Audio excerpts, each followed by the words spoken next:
برادران اسلام، عزیزان ملت، قابل ذی وقار بزرگوں، دوستوں، دینی ساتھیوں اور بھائیوں، اللہ تبارک و تعالیٰ کا بڑا فضل اور اس کا بے پایاں کرم ہم تمام کی ذات پر ہوا کہ جس نے مجھے اور آپ کو جمعہ جیسی مبارک نماز میں 2 رکعت نماز جمعہ ادا کرنے کے لیے اپنے پاک گھر میں آنے کی توفیق بخشی۔ اللہ تعالیٰ سے دعا کریں اللہ تعالیٰ ہم تمام کے آنے کو قبول فرما۔ اللہ ہم تمام کے دوگانہ نماز جمعہ ادا کرنے کو قبول فرما کر ہم تمام کے لیے، ہمارے خاندان اور مرحومین کے لیے ذخیرِ آخرت بنا۔ دوستو، میں نے قرآن کریم کی ایک آیت آپ تمام بھائیوں کے سامنے ابھی تلاوت کی ہے۔ یا ایھا الذین آمنوا قوا انفسکم واہلیکم نارا وقودھا الناس والحجارہ علیہا ملائکۃ غلاظ شداد لا یعصون اللہ ما امرہم ویفعلون ما یؤمرون۔ اللہ تبارک و تعالیٰ نے اس آیت کریمہ میں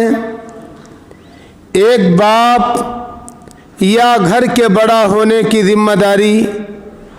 یا ماحول اور سماج کے اعتبار سے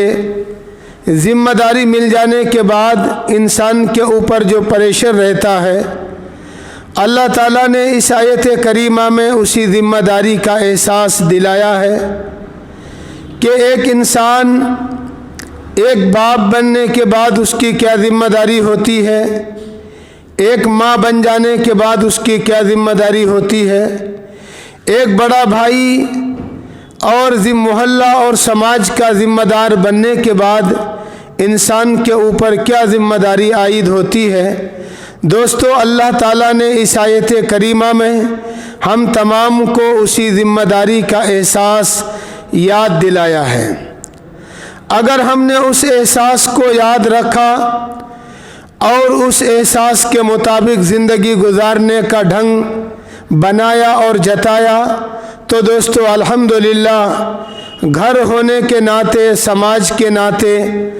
اور اپنے گھر کے بڑے ہونے کے ناطے انشاءاللہ ہم نے یوں سمجھ لیا کہ صحیح طور پر حق ادا کر دیا۔ اور اگر اس کو نہیں سمجھا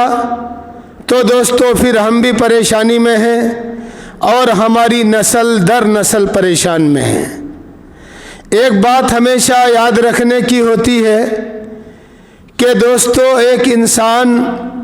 اس کے ذریعے سے ایک نسل قائم ہوتی ہے، ایک انسان کے ذریعے سے ایک گھر آباد ہوتا ہے اور ایک انسان کے ذریعے سے پورا ماحول اور سماج یا تو بگڑتا ہے یا سدھرتا ہے۔ ایک انسان کے ذریعے سے اپنے ملک کی حفاظت ہوتی ہے یا اپنے ملک سے غداری اور دوستو ملک کے خلاف بات کرنے والوں میں شمار ہو جاتا ہے۔ یعنی انسان کو اس بات کو اہمیت اور سمجھنے کی ضرورت ہے کہ اللہ نے مجھے ایک انسان نہیں بنایا بلکہ انسان بنا کر ایک بڑی ذمہ داری ہم تمام پر عائد کی ہے۔ انشاءاللہ میں آج اسی سلسلے میں آپ تمام دوستوں کے سامنے کلام کرنے کی کوششیں کروں گا۔ بہت سارے مراحل میں اور بہت سارے جگہوں میں اور دوستو چائے کے ہوٹلوں میں، بازاروں میں، گھروں میں اور گلیوں میں بیٹھ کر آپ نے ہمیشہ سنا ہوگا ایک باپ کا اولاد جب نافرمان بن جائے یا کسی گھر کا کوئی فرد جب نافرمان بن جاتا ہے تو دوستو سماج والے بولتے ہیں کہ یہ ہمارے محلے کا نوجوان یا عمر دراز آدمی بگڑ گیا ہے۔ اگر گھر کے اندر کا بچہ بگڑ جائے تو دوستو باپ ہمیشہ لوگوں سے شکوہ شکایت کرتا ہے کہ میری اولاد نافرمان ہو گئی، آج میری اولاد میری بات ماننے کو تیار نہیں، میں جو کہتا ہوں میری اولاد میری بات آج سننے کو تیار نہیں ہے۔ دوستو، یہ شکوہ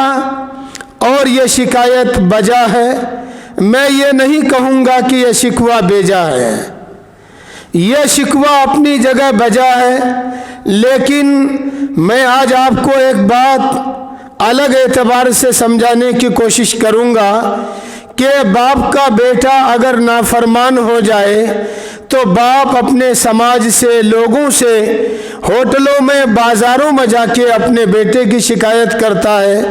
کہ میرا بیٹا نافرمان ہو گیا۔ تو دوستو، صرف کیا باپ کو ہی شکایت کرنے کا حق ہے یا اولاد کا بھی ماں باپ پر کچھ حق ہے؟ ایک پہلو کو آج ہم لوگ اچھی طرح سمجھ جاتے ہیں، یعنی اولاد کی شکایت کرنا ہم نے آج آسان بنا رکھا ہے، اولاد کی برائی کرنا ہم نے دوستو بہت سہل بنا رکھا ہے، لیکن اولاد کو ذمہ داریوں پر کھڑا اتارنا، اولاد کی فکر کرنا اور اولاد کو صحیح معنوں میں اولاد بنانا، ہم نے یہ لائن چھوڑ رکھا ہے۔ ایک لائن ہماری زندگی میں ہے، اگر میری اولاد بات نہیں مانتی ہے، ہم ناراض ہو کے کہتے ہیں بیٹا گھر چھوڑ کر چلا جا، مجھے تیری ضرورت نہیں ہے، لیکن کبھی ہم نے یہ نہیں سوچا کہ میں اس بچے کا باپ ہوں، میرے اوپر کیا حق ہے۔ دوستو، ذمہ داری دونوں جانب سے عائد ہوتے ہیں، اگر ایک باپ ہے اس کے اوپر بھی ذمہ داری ہے، اور اگر کوئی اولاد ہے اس کے اوپر بھی ذمہ داری ہے۔ باپ کی ذمہ داری ہے کہ میں اپنی اولاد کا حق ادا کروں، اور اولاد کی ذمہ داری ہے کہ میں اپنے ماں باپ کی ذمہ داری کو بخوبی نبھاؤں۔ اگر گاڑی کا ایک پہیہ آپ نکال دیں گے تو گاڑی نہیں چلے گی، اسی طرح باپ اپنا حق یاد رکھ کر اگر اولاد کا حق بھول جائے تو دوستو آپ کی اولاد کبھی بھی کامیاب نہیں ہو سکتی ہے۔ یہ ذہن اور یہ باتیں آج عام طور پر ہم لوگوں کے دلوں سے نکل چکا ہے۔ دوستو، ابھی عنقریب 2 دن پہلے یوم جمہوریہ کے طور پر الحمدللہ ہمارا پورا دیش منایا، یعنی جمہوری آزادی، ہمارے ملک کی جمہوری آزادی کے طور پر ہم نے اسکول، کالج، مدرسہ، محلہ اور سماج ہر جگہ اس کو بتانے اور سمجھانے کی لوگوں کو کوششیں کی کہ ہم آزاد ہیں۔ لیکن دوستو، آج میں اس پہلو سے ہٹ کر انشاءاللہ یہ کلام آپ کے سامنے رکھوں گا کہ اللہ تعالیٰ نے پیارے نبی صلی اللہ علیہ وسلم کے ذریعے جہاں پر یہ کہا وَقَضَى رَبُّكَ أَلَّا تَعْبُدُوا إِلَّا إِيَّاهُ وَبِالْوَالِدَيْنِ إِحْسَانًا، آگے چل کر اللہ نے اعلان فرمایا اُفٍّ وَلَا تَنْهَرْهُمَا وَقُلْ لَهُمَا قَوْلًا كَرِيمًا، کہ ماں باپ کے سامنے اف مت کہنا، ان کے سامنے جھڑکنا نہیں اور ان سے نرمی سے بات کرنا۔ دوسری جگہ اللہ نے اعلان فرمایا ان اشکر لی ولی والدیک، کہ لوگوں میرا شکریہ بجا لاتے رہو اور میرے بعد اپنے ماں باپ کا ہمیشہ احسان مند رہو۔ جہاں پر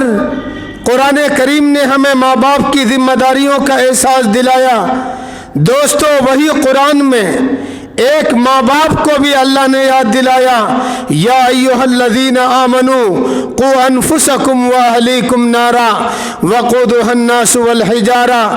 کہ لوگوں جہاں ایک ماں باپ کا احترام اولاد کے لیے فرض ہے، اسی طرح ماں باپ کی بھی ذمہ داری ہے کہ میرے گھر کا نسل، میرے گھر کی فیملی اور میرے گھر کا پریوار، میرے سماج میں رہنے والے، میرے ماتحتین میں زندگی گزارنے والے، ہمارے سماج کے اندر رہتے ہوئے وہ اشخاص جو درجے کے اعتبار سے ہمارے سے چھوٹے ہیں، ان کو کامیابی کا پرچم کیسے دلایا جائے, جہنم کی دہکتی ہوئی آگ سے اس کو کیسے بچایا جائے, آگ کے انگاروں سے اپنے سماج اور ٹولہ کو کیسے بچایا جائے, اپنی نسل اور در نسل کو جلتی ہوئی ایسی آگ جس کے بارے میں اللہ نے اعلان فرمایا فَإِن لَّمْ تَفْعَلُوا وَلَن تَفْعَلُوا فَاتَّقُوا النَّارَ الَّتِي وَقُودُهَا النَّاسُ وَالْحِجَارَةُ, کہ جس آگ کو انسان اور پتھروں کے ذریعے دہکایا جائے گا, ایسی آگ سے بچانے کا راستہ بھی اللہ تعالیٰ نے قرآن کریم میں ہم تمام کو ایک باپ بن کر, ایک ذمہ دار بن کر بتا دیا کہ جہاں پر آپ کا احترام اولاد کے لیے فرض بتایا گیا, ماں باپ کے سامنے نرمی سے بات کرنے کو اولاد کو کہا گیا, ماں باپ کے سامنے ایک اولاد کو حکم دیا اے اولاد اپنے ماں باپ کے سامنے اف تک نہیں کہنا, اسی طرح ماں باپ کی بھی ذمہ داری ہے کہ میری نسل صحیح کیسے ہو, اس کے لیے دوستو ہمیں بھی فکر کرنا ہے. ایک پہلو صرف سامنے رکھیں